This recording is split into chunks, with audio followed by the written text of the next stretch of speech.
Well, it's my great pleasure to finally have a lady on our show, Ilse Strydom, currently Atkins. And Ilse was in the RWS and I believe was quite a fearsome drill instructor.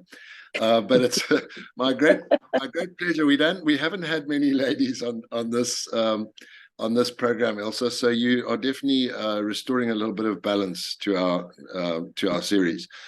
So without further ado, perhaps you could just tell us a little bit about your early life in Rhodesia and how you ended up in the army.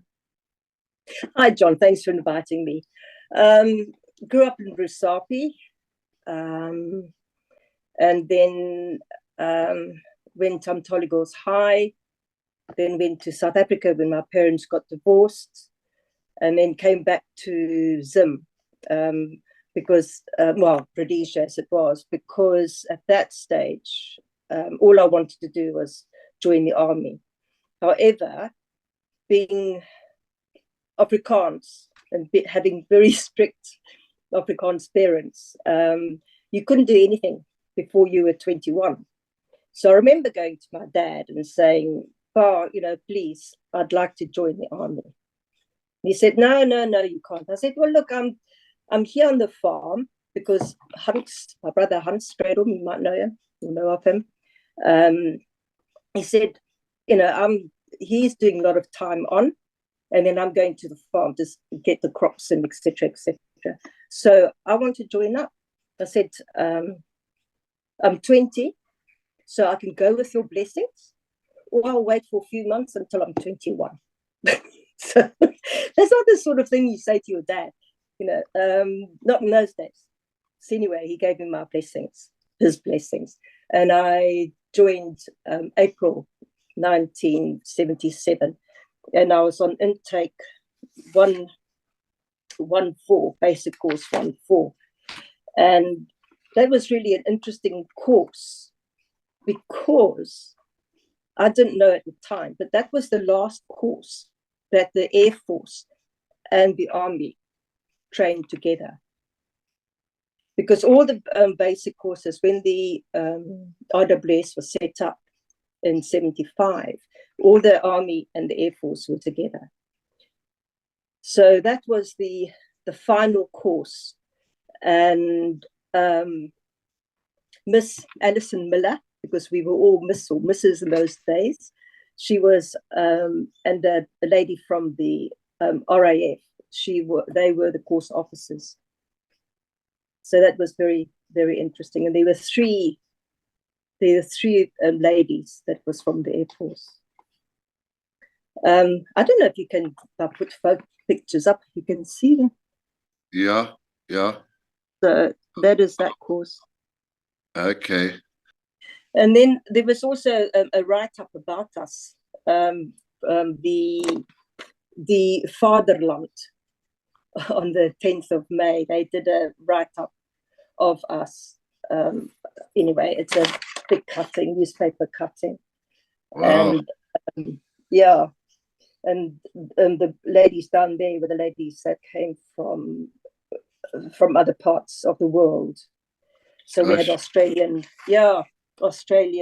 and South Africans. So so it was a good course. That's a South African newspaper, right? Yes. Yeah. Yes. Just while I'm interrupting you, I also lived in Rhodesia when I was a lightie. Oh, really? Yeah, my mom was a ballet teacher in Rhodesia, and then my dad was a farmer, and then he went to theological college in Grahamstown to become an Anglican priest. And my brother and I stayed in a block of flats kind of opposite the Anglican church there. There was a block of flats, we lived in that. And I can remember going to, and then after that, we got moved to St. Faith's Mission, which is just outside of Rhodesia. Yeah, going up into Nyanga. Yeah, that's right. Yeah. That's great. Yeah. So did you know the Fantondas, the Fantonda family? Yeah. Leonora. Yeah, they had a beautiful daughter with black curly hair, I remember. Yeah, Leonora. Leonora van Tonder. Yeah, that's right. Yeah, yeah. We were all in love with her. Yeah. Yeah, Morrison. That was the name of their farm. That's right, Morrison, exactly. Yeah, Yeah. They kind of built their house on the edge of a kopje. Yeah. And they had a big circular drive in front of their house with that massive tree. Yeah. Yeah, gee, I had such fun on that farm as a kid. We did so much shooting and, things like rabbits. Then you must know my brother, Hans. Yeah, no, the name's very familiar. Yeah, because we were great friends with them. Anyway, Leonora's parents and my folks were all very, very good friends. And she was my godmother. Gosh, I wanted to ask you while it was still in my mind, Yeah. Okay, please carry on. Yeah, sorry. No worries. So then after that, I was invited. I went to Ordnance Supply Depot. I worked there under W2 Globlar. He was a lovely gentleman. And then I was ordered, invited, asked, whatever that, to do a RWS assistant drill course, and starting the 1st of July. So that was really interesting. And again, I've sent you the photograph. So it's up there. 1977, right. Yeah. And in there was Officer Cadet Alison Miller. But what is really fascinating about the 1st of July was that is the day that the RWS, their rank structure came in. We got new uniforms. We got a pay increase to 80% of the men's salary, whereas before it was much lower, and they were finding that a lot of the women were leaving, and quite a few of them went to the BSAP because the pay was so bad, and a whole lot of other things. And that was because on the 21st of December 1976, there was a meeting at Army HQ, and here it is, sorry. And in there, the Major General Hickman was Chief of Staff, he was the chairman. Lieutenant Colonel Floblar, he was the AG. Major Freddie Harrison, he was the ASO2. And then there were 13 women there, and 4 of them became officers. Wow. And I've got a copy of that meeting. Sure. So I can show you that because it's not confidential. Yeah, sure. And the minutes was actually taken by Wanda Ackhurst, who later became Lieutenant Ackhurst on the first course. And the other things that they discussed at that meeting was they decided that women had to, because before the women were in jobs that they weren't given training for. However, they were doing the work. So they decided that the women need to do the courses so that they could do the jobs. And therefore they will be able to get promotion. And also the basic course, before all the basic courses were only 2 weeks long. They wanted to extend the basic courses to get better discipline, etc., etc. They wanted to work out how to help the women to get them to be promoted. When we started in 75, it was just for a experiment. And at that meeting, it was also decided to increase the number of women to 350. And also, very importantly, at that meeting, they also decided that the RWS should have their own corps. Whereas before, when the women first joined, they were put in with the unit that they were. They were badged with the unit that they were. So there was no controlling of the RWS. There was no corps. So they decided that they had to have an RWS corps. They also decided to have an officer cadets, have officers courses, and officers should be transferred to each major center around the country to support all the women and also to help with the discipline.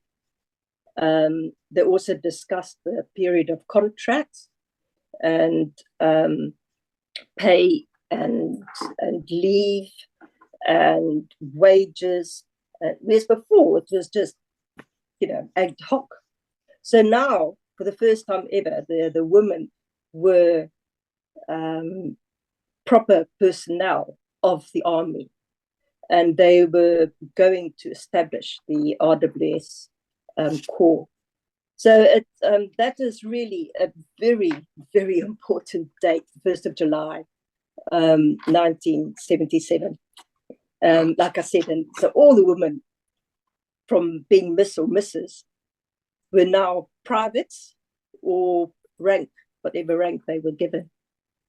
Okay. And the first officers cadet course was established, and so there were 11 of them that passed out.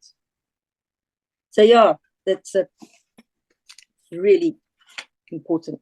Where did they go to for that cadet course? Was it? I think it was held in Salisbury. It wasn't at the School of Infantry, or? No, I think it was through military studies. Done through military studies. Well, no, it was definitely done through military studies. And your drill instructor's course? That was at RLI. Okay. Definitely RLI. And can you remember who your instructors were? Yeah. Sorry. It was the course officer was Captain Cooper. Okay, yes. And our instructors were WO2 Reed and Colour Sergeant Dave Strydom. Okay, so Strydom. Yeah. No relation. Yeah. I think Cooper was in charge of training troop at that time, I think, at Cranbourne Barracks. I may be wrong. I really don't know. I mean, I was only a few months in the army, and it was still all very gobbledygook to me. Well, I also, if it's any consolation, I also spent many, many, many hours on that parade square. Yes. Yeah, I didn't realize then that I would as well, because quite a few of our basic courses were held at RLI. So yes, they got used to seeing women marching up and down the parade square there. Yeah. Normally, in the army, when you do a drill and weapons course, did you also do weapons as well? No, not for that course. No. However, I did. This is jumping the gun a bit. I did go to South Africa, and I learned on the basic courses. We did do drill and weapons, but to learn how to teach weapon training, I did that in South Africa when I did a course there. Okay. But that course that we did was drill only, just 2 weeks, just drill. Then after that, I was promoted, and we had intake basic course 115. And this is where two of us that were on that instructor's course helped, assisted instructing on that basic course. So it was Corporal Jazz Mohammed and myself, and the officer, the course officer was Officer Cadet Alison Miller, and the course instructor again was Colour Sergeant Dave Strydom. So again, there's that photograph that you'll be able to put up. so that was the first course ever where women were involved in the training of other women because of that meeting, which was great. After that, there was intake basic course 116, which no women were involved in. They had they planted the press, one of the ladies from the press in there, and so that again they were in the Chronicle on Wednesday, the September the 28th. There was articles about the woman. It says, "You're in the army now, Mrs. Jones." Gosh, it's lovely that you have all these records. Yeah, it's lovely. It's yeah. The other one I like is this one. It says 16th intake disproves tough girl image. So yeah, and then that November, on the 30th of November, that is when our first officers, 11 officers, were appointed, and Mrs. Janet Smith was the reviewing officer, and that was when Captain. They were all promoted to lieutenant, and that's when Barbara Trow was posted as Commandant RWS and Assistant PSC to the Army Commander. And again, this is a routine letter. So all the officers that passed were put on there. It was brilliant. And you were the rank of sergeant at that point? No, I was still corporal, Lance Corporal. Okay. At that stage. And then the start of 1978, Lieutenant Joyce O'Toole was on this on this article. It says, Lieutenant Barbara Trow was commandant. Then under that was Lieutenant O'Toole, and she was sent to military studies. And so she ran the next, that was in basic course 17. And again, no, that was just me assisting that course with Joyce there. And again, RLI guys, but I can't remember who they were.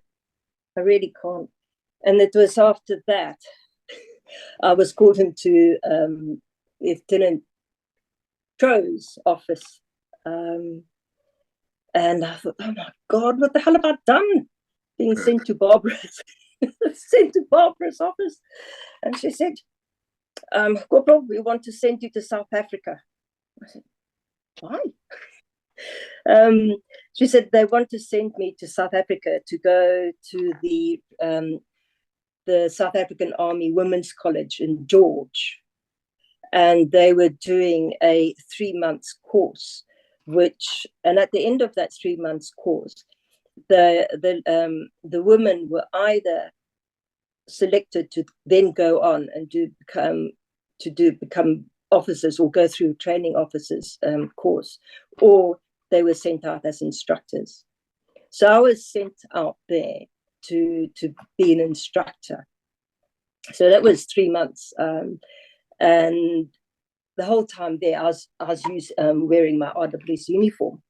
But when it came to the final parade, obviously all the big bosses were there and all the press were there, because the Minister of Defence, who at that time was P.W. Botha, who later became Prime Minister, he was there as the parade officer, and the Chief of Army, Lieutenant General Viljoen, And so they said to me, so, you know, would you like to put on a South African uniform so that you can pass out with the girls? And I felt, no, I can't do that. I can't. It felt to me as if I will betray the RWS, betray my country by putting on somebody else's uniform. Yeah. So I said, no, I'm sorry, I can't. And they said, okay, fine. Well, that just means that you can't be in the final passing out parade. And by the way, you must wear civics. You can't wear your uniform, your RWS uniform. Yeah. Oh. Because, you know, I suppose those days it's all politics, and Yeah. so I couldn't. However, when it came to the final photograph of the course and the leaving party, I could wear my RWS uniform.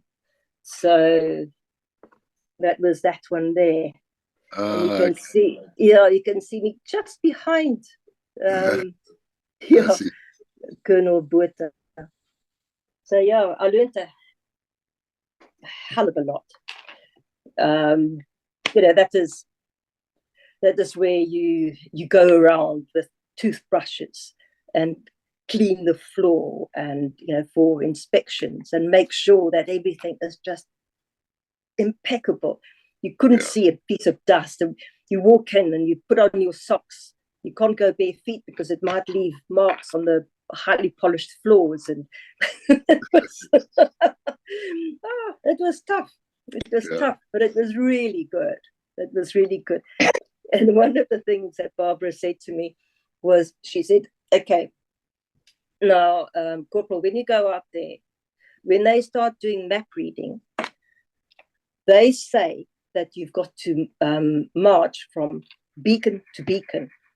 Now, I want you to ask them, what happens if there isn't a beacon?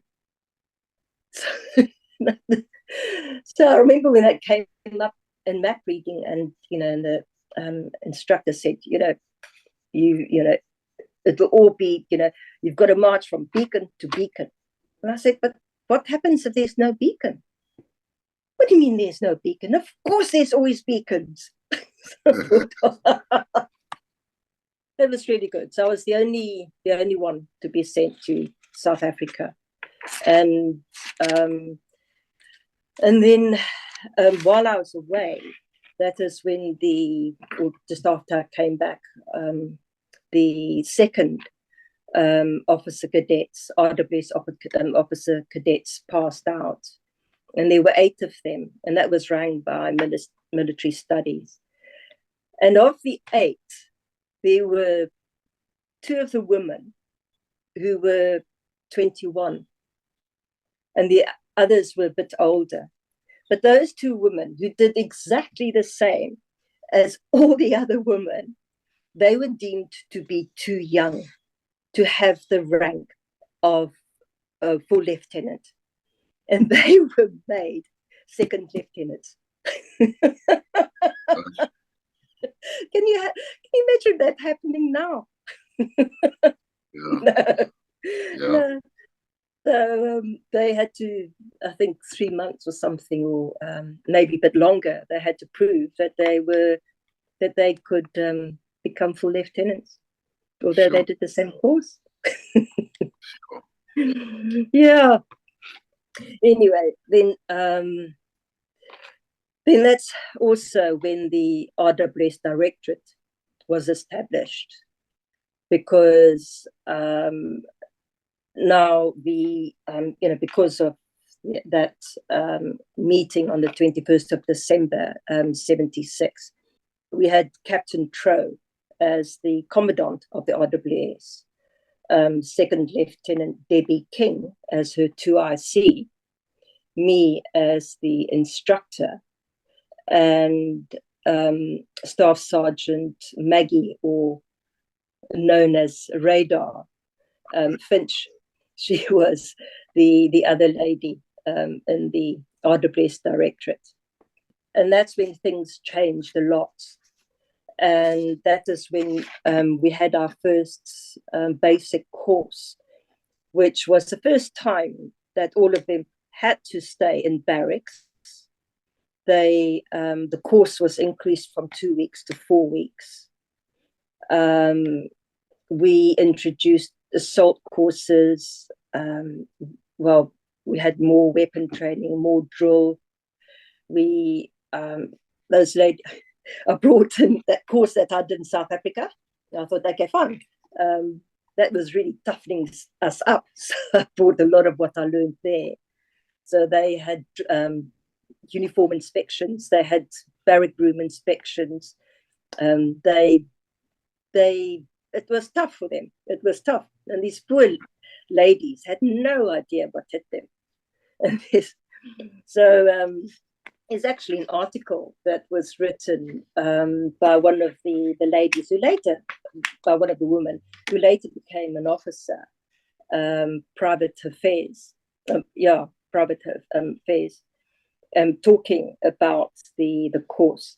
And that was published in the Assegai in October 78. Yeah, and that's us sort of marching off. But that was a brilliant course, and that was the first one where we also had Sergeant Babylon. She was introduced. That's our mascot sitting in front of JB there. And it was Jazz and Muhammad and I. And there were 2 chaps from RLI that was also there helping. The one chap, unfortunately, I can't remember his name, but the other chap was Corporal Justin Graham. I don't know if you know him from RLI. He was one of the instructors there. This is back a little bit after my time. I was course 140 at RLI, which was July 1974. So. Okay. So yeah. It was a bit before my time. Yeah, I left RLI in 1975. So yeah. This is a couple of years after that. Yeah. So that's when the RWS started, 1975. Exactly. Yeah. That was brilliant because we all felt incredibly proud of ourselves. And we had Colonel Reed Daly as the reviewing officer, so which was brilliant. Nice Yeah, it's a lovely picture with I don't think I've ever seen that one before. Yeah, that's Captain Troe and Staff Sergeant Maggie Finch. But it's a lovely photograph. So that was a huge change with our training. And the other thing that we worked on there, and I think this is something that really stuck with the women, especially all the women towards the end of the RWS, was the esprit de corps, because that is something that was very important, is having all the women working together as one. And I don't remember if you, when you join the army, you've all got to be sort of brought down so that you can all work as one, work as a team, forget that you're a civilian. And remember that, when you're given a command, you jump. And, while you're jumping, you say, how high do you want me to go? There's no but or anything like that. It's, that is, what we had to do. That was, that it was very important to us. And then on the 3rd of August, was it 4th of August, sorry, we had the RWS anniversary parade. And that was just an amazing. And Hickman, Lieutenant General, was the inspecting the parade at the back. Again, this was the Assegai, August 1980. 1978. And we had women from all over the country come down, and our regimental march was Hello Dolly. So, which was cool. When we did that intake 118 at RLI, I had to go for lunch the one day, and I walked into the WOs and sergeants' mess. Now I felt very uncomfortable because this is RLI, and it's a man's place. It's a man's world. So for me to walk into the WO and sergeants' mess there, this young RWS sergeant, I felt very bad, but I had to. And I walk in, silence. Everybody just went silent. They all looked at me. I thought, oh my God. I felt like turning around and getting out. And I thought, no, I've got as much right to be here as you guys. And then, thank goodness, Colour Sergeant Reg Ailing was there. And he turned around to me and said, oh, hi, Sarge, how are you? Come and join us. Would you like a beer? And if it wasn't for him, I just don't know what would have happened. He was just lovely. And we became great mates. And I introduced him to his wife. To Jersey, and they got married. Yeah, he's a lovely, lovely guy. The war must have been quite hot then at that time, 1978. Things had hotted up. Yes, it was. And I think that is also why we really sort of hammered the discipline as well. Because I don't think the earlier courses, having spoken to a couple of ladies and reading some of the things that they've said, some of the ladies said, well, the instructors didn't know what to call them or what to say. You know, do they say, please, can you do this? Because the men weren't used to it. So, and then they obviously being Rhodesian and brought up, men used to open the car doors for the ladies, and open doors for them, and stood up when they came in. Now all of a sudden there's this sergeant major or an instructor telling the woman how to teaching the woman how to march, and that just in the beginning was really quite unsettling for everybody, I think. Please, would you mind turning right? Yeah. I think we need to stop now. Okay, come to a halt. 1, 2, 3, halt. So yeah, it would have been quite fun. And also we also had our own RWS canteen at KG6 for our own prayer meetings and knees ups, and that was special for us. It really was special. So a lot of time went in, a lot of women went in and painted it and got everything up, and it was really a lot of fun was had there, lots of fun. And then we had basic course 119, and that was the ladies, the women stayed at the KG6 married quarters, and that was the first intake that we had where it was women only, no men helped out at all. Is that you sitting next to the mascot with the sash on? Yeah. Okay. Yeah, and Debbie's on the other side, Debbie King. She was because she was 2RC. That was really brilliant. That. Yeah. And that was about that time where Captain Tro also decided, okay, fine, you know, 2 women, me being one of them, we have to learn how to drive a 4.5. So we were sent to learn how to drive a 4.5, and that was fun. Because to me, what was so funny about it, there you're driving around in Salisbury, and you stop at traffic lights, and people, 4.5, and they look up, and then they look up again, and there's this young woman. I looked a hell of a lot younger than what I actually was, in camo, driving this 4.5. It was such a shock to the system. And I used to find it so funny. And then going, you know, driving somewhere, and then getting out of the vehicle, and everybody stopping and staring. Did she just come out? I was only, you know, 5'2", so I was quite short and very slim in those days.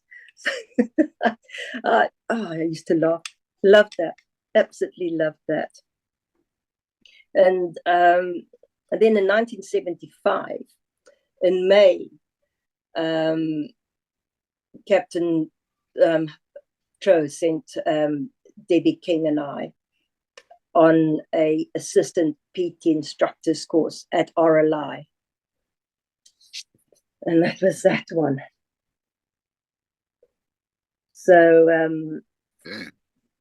yeah, they are all the instructors. And there's the rest of us. That's Debbie, and that's me on the end. Okay. Oh, that was tough. That was tough work. Incredibly tough. Did you say that was at RLI? Yeah, it was at RLI. So did you also have to run up and down the trees? Yes. We had to, and all the stands going up and down.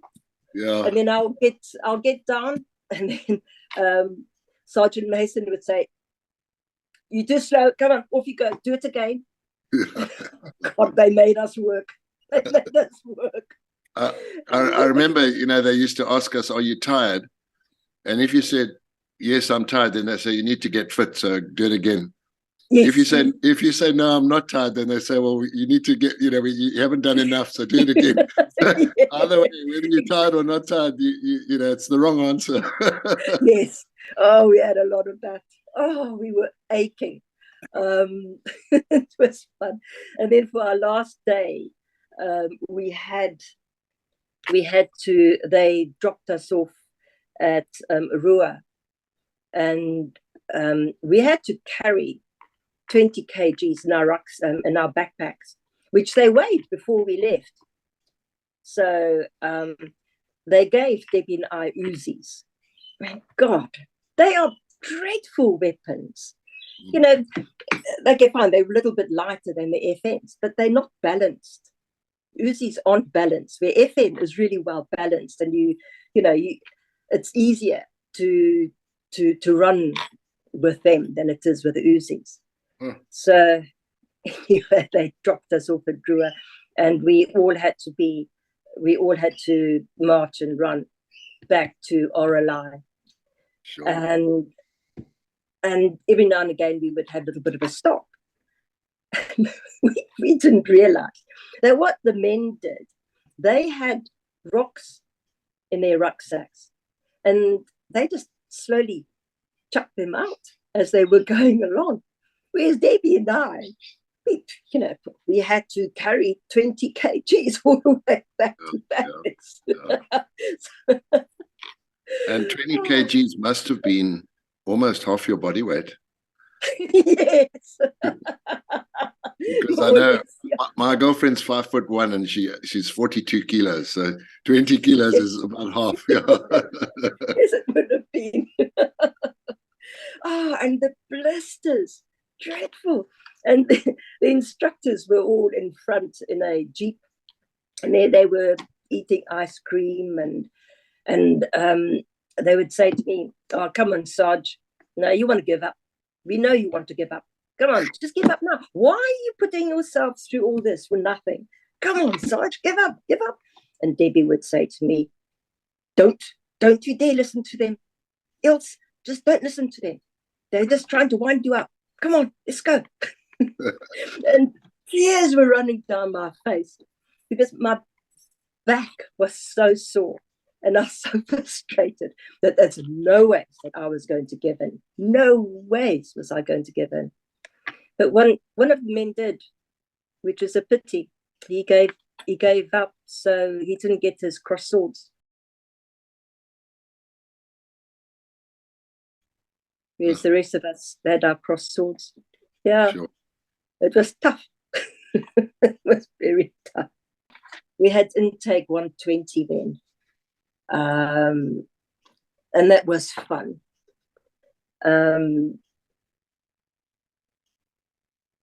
That was great fun, that course. Again, it was, well, when they passed out, I don't know, you may have seen some photographs of the recruits with feathers on them at the passing out party. Somewhere I got hold of honey and chicken feathers. So we all put honey and chicken feathers on us. the things you do, what we did. It was so funny. And then Captain Crow came to the mess, so we all went outside with our trousers rolled up with feathers all over our feet and arms. And I remember, and there's a good photo of it somewhere. It says, chickens, salute. So we all saluted. Oh, it was great fun. Yeah.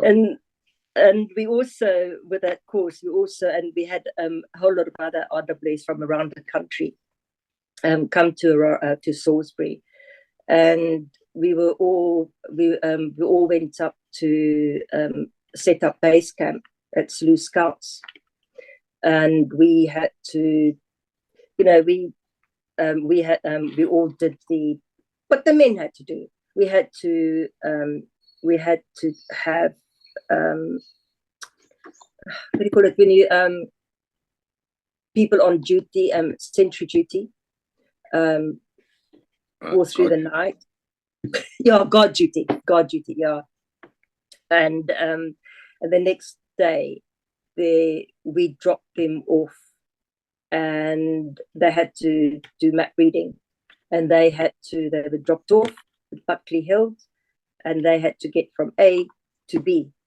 I'm not the sort of person that can sit still, so I had to stay at base camp.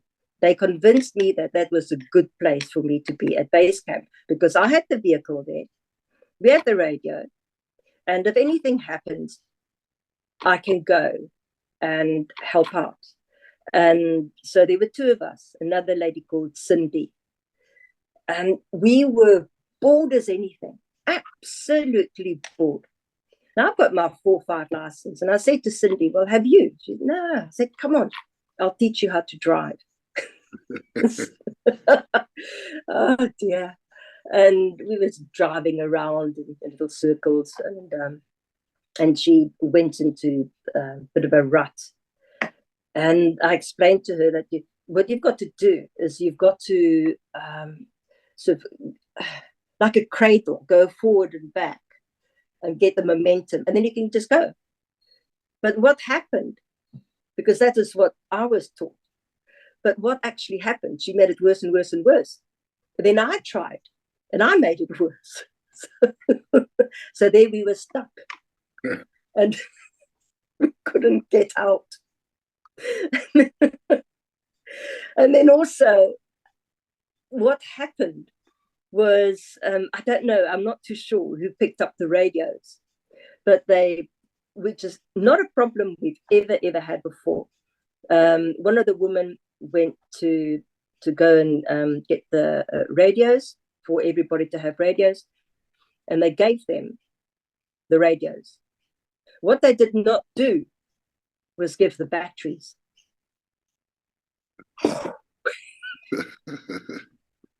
Oh, that was just astounding. So and we didn't check. Well, whoever picked them up didn't check, because that was never a problem before. You go and you get your radio. Obviously, there will be a battery, but there's no batteries. So there was a lot of disquiet. And then also what happened was Captain Crow and her bunch came back, and she said to me, "You've got to get out there because one of the sticks haven't come back, and you've got to go and find them." And now she gets back, and here's this vehicle stuck. Now we can't contact anybody because the radios didn't work. So I don't know how, but next minute there was a Zulu Scouts chap in his vehicle, and the two of us. Now it was getting dark.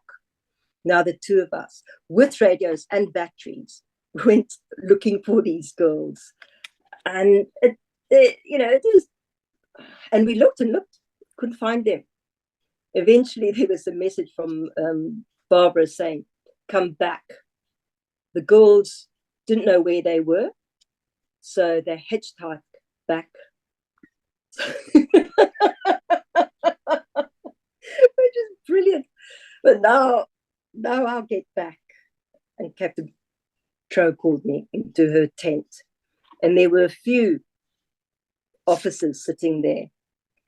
And so now I am, and she reprimanded me, and I felt so bad. I felt incredibly bad. And then one of the officers that was there, after she dismissed me, he must have said to Barbara, "So who is that?" "Sergeant Strydom. She's going to be charged on Monday morning." And which I was. I got reprimanded severely. But he said, "I'd like to talk to her." So I went back, and he said to me, "So, Strydom, is your dad Jannie Strydom, Dr. Jannie Strydom from Rusapi?" I said, "Yeah." He said, He said, you know your next door neighbor that was abducted?" He said, "Well, that was supposed to be your dad." So he told me the story. For a long time, they watched the border to Mozambique, and every now and again there was a Citroen with my dad's number plates on that would go to the border, stay there for a bit, and then turn around and went back. And this particular day, and they couldn't understand what was happening. And then this particular day, the boss boy out in, my dad had a farm out at a Nyati mine, near Nyati mine. The boss boy phoned him and said, "Boss Doc, you've got to come out because the Mumbe are getting sick, they're dying, cattle are dying." So my dad phoned Headlands and said, asked him if they could provide an escort, because that's what always happened when they went out. So they said, no, look, there's a lot of stuff happening out there. There's a lot of activity. No, we can't, because they will risk too many people's lives. So my dad said, "Okay, fine, no worries." And he phoned his neighbor who lived there, and he said, "Look, if you are out and about, can you just go and check up, please, and see what the problem is with the cattle, because I think it just doesn't sound right." So he went to the farm, and he got abducted.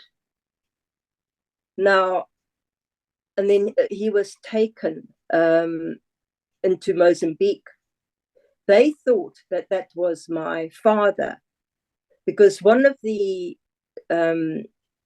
their army commanders was sick, and they wanted my dad to help him.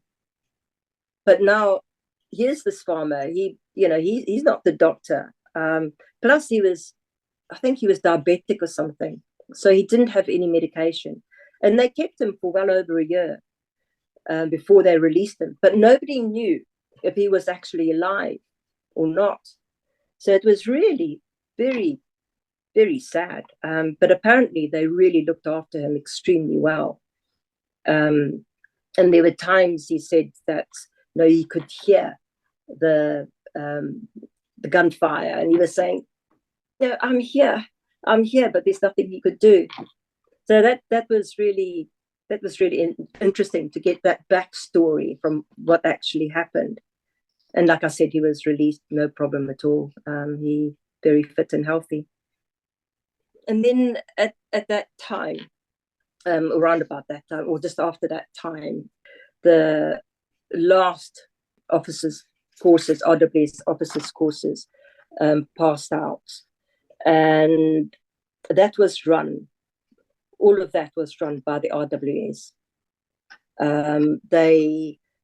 The directorate, they invited experts in their fields to come and lecture to the officer cadets. And that was the last RWS officer cadets that passed out. This was the last officer cadets that passed out, and in there was Valerie Walls, Lieutenant General Walls' daughter, which is lovely. And there was also an article again in the Assegai written up on the September the 29th of the passing out parade.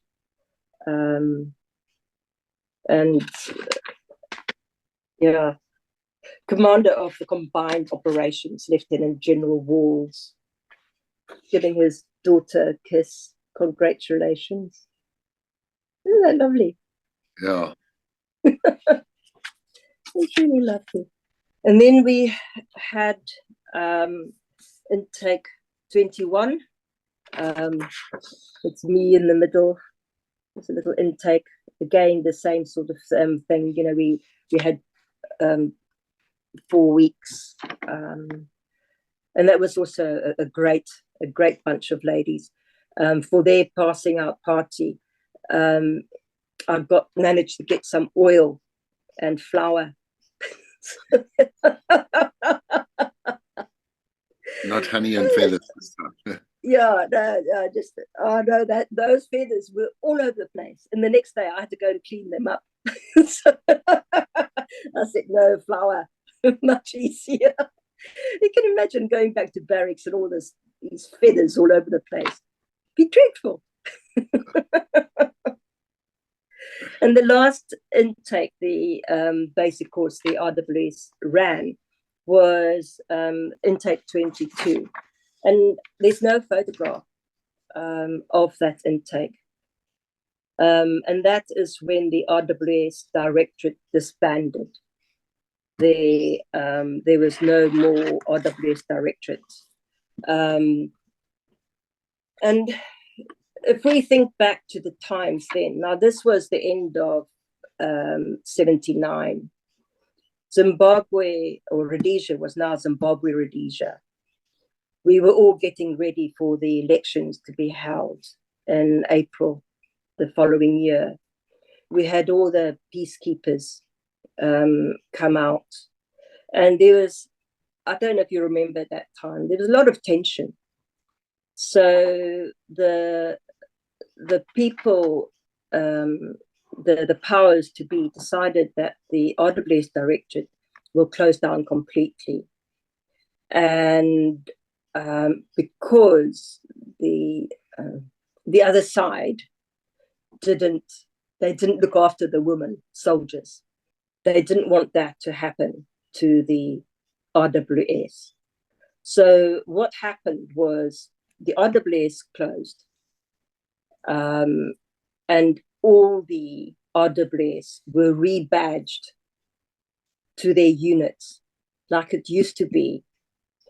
The RWS Corps was disbanded. And no, you think about it in retrospect.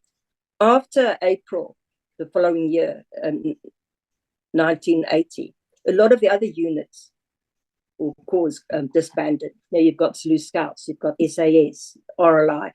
So we were basically the first of the bunch to disband and that was very sad. And no, I remember sort of going and thinking, wow, it's really weird. It felt really, really weird. Debbie was posted to Army HQ, and she left the army in 1982. Barbara was transferred to Umtali, and she resigned shortly after April, 17th of April. She resigned of 1980. I was sent to military studies, which was boring. Okay, I can't sit still. I can't. So, I remember going into the WOs and sergeant's case at KG 6, and there was this lovely WO1, and he taught me how to play snooker. So we would go and have a beer and play snooker, and then I was posted to armored cars, and I stayed there for a while. I was in the admin, and then eventually I took over one of the quartermaster stores. And again, there was just so much you could do, and I got very bored. So I did a lot of diving. And one day I even went out. The cops phoned me and said, "Well, we're going out for a dive. Would you like to come?" I said, "Well, I've got nothing else to do." So we went to a quarry to go and look for stolen vehicles. So, and then after a while, I was posted to the intelligence corps when we were still at Cranbourne, and there was that officer there. I just remember him as Taffy. I don't know if you remember. At the time, there was that movie that came out, and it became a bit of a thing. People playing Russian roulette. Yes, the Deer Hunter. That's it. Yeah, that's it. Yeah, and apparently, Taffy. They went to the races, Borrowdale, and they obviously had a beer too many, and they started playing Russian roulette, and he blew his brains out, which is horrible, absolutely awful. And then we SAS had disbanded, and we took over their camp near the airport. And I was the admin officer there. And there were not many of us, actually. There was Rex Nongo, he was there, and another chap, whose name I cannot remember. And I know Rex Nongo told me, because he came from the Umtali area, he apparently was one of the people who tried to get my dad abducted. Quite amazing. And anyway, that's and I left when I was there in July 1981. I left then it wasn't Rhodesian Women's Services. We were part of the Zimbabwean army. So the Rhodesian Women's Services ceased to be on the 17th of April, 1980. Although, having said that, we were. I suppose it's like the men. All the men talk about we served in the Rhodesian army, even that they carried on after April 1980. They still talk about when I served in the Rhodesian army, and that is what's happened with the women as well. We say that we served in the Rhodesian army. However, there was no Rhodesian army after 17th of April 1980. We're all Zimbabwean. Thank you so very much for helping us to understand a little bit more about the RWS and how it all worked. It's my pleasure, John. Thank you ever so much for inviting me and listening to me. Thanks, John.